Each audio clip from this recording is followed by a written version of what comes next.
اس جو ہمارے خدا یسوع کا فضل ہمیشہ ہم سبوں کے ساتھ ہوتا رہے۔ اس وقت قضات کی کتاب کی آخری آیت ہمیں یہ سکھاتی ہے کہ بنی اسرائیل میں کوئی بادشاہ نہ تھا اور جس کا جو جی چاہتا تھا وہ کرتا تھا، یعنی اپنی مرضی کے مطابق۔ اس سے مراد یہ ہے کہ جب بادشاہ نہ ہو تو عوام آزاد ہوتی ہے، لوگ آزاد ہوتے ہیں اور جو ان کی مرضی ہوتی ہے اسے پورا کرتے ہیں، جو ان کا جی چاہتا ہے وہ کرتے ہیں۔ آج کے دور میں یہی فلسفہ دنیا میں حاوی ہے کہ ہم آزاد ہیں، اپنی مرضی کے مالک ہیں، جو ہمارا جی چاہتا ہے وہ ہم کریں، کیونکہ ہمارا کوئی بادشاہ نہیں ہے۔ بنی اسرائیل میں بھی کوئی بادشاہ نہیں تھا، اس لیے بنی اسرائیل کے لوگ بھی جو ان کے من میں آتا تھا وہ کرتے تھے۔ لیکن ہم خدا ان کا شکر ادا کرتے ہیں، ہم خدا ان کی پرستش کرتے ہیں کہ خدا ہمارے آسمانی باپ نے نہ صرف ہمیں اپنا اکلوتا بیٹا بخش دیا بلکہ اسے بادشاہ کی حیثیت سے ہم پر صاحب کیا،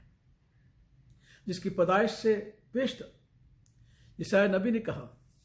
کہ اس کی سلطنت کی انتہا نہ ہوگی، جس کے بارے میں میکا نبی نے کہا اس کا مصدر زمانہ سابق اور قدیم الایام سے ہے، جس کے بارے میں جبرائیل نے مقدسہ مریم سے کہا کہ اس کی سلطنت کا آخر نہ ہوگا،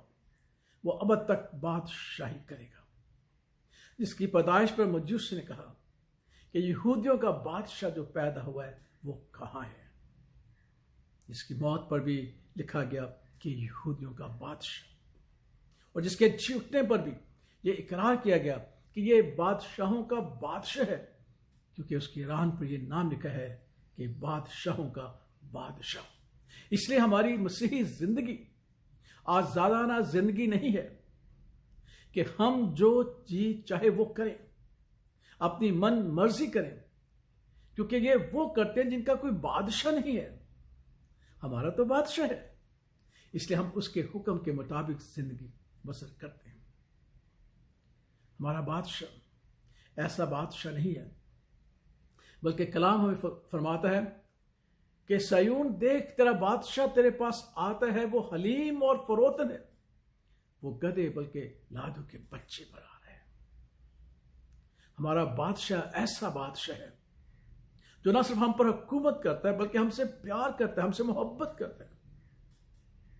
خدا کا پاک کلام سکھاتا ہے کہ وہ جس نے ہم سے محبت کی اور ہمارے گناہوں کا اپنے خون سے دھو دیا،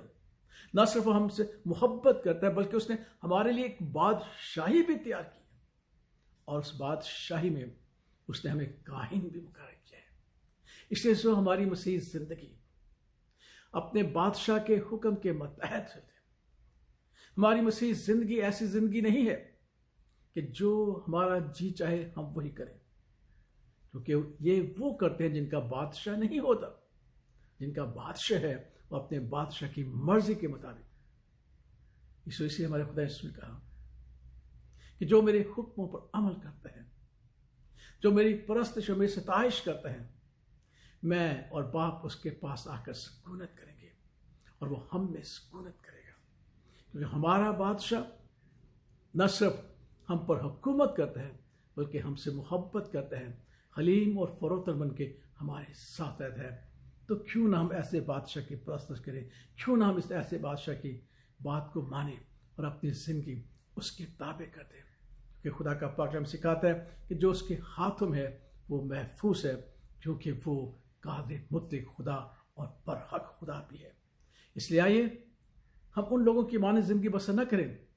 کہ جن کا کوئی بادشاہ نہیں، ہمارا تو بادشاہ ہے یسوع بادشاہ، خدا باپ، خدا بیٹے اور خدا اس کے نام میں آمین۔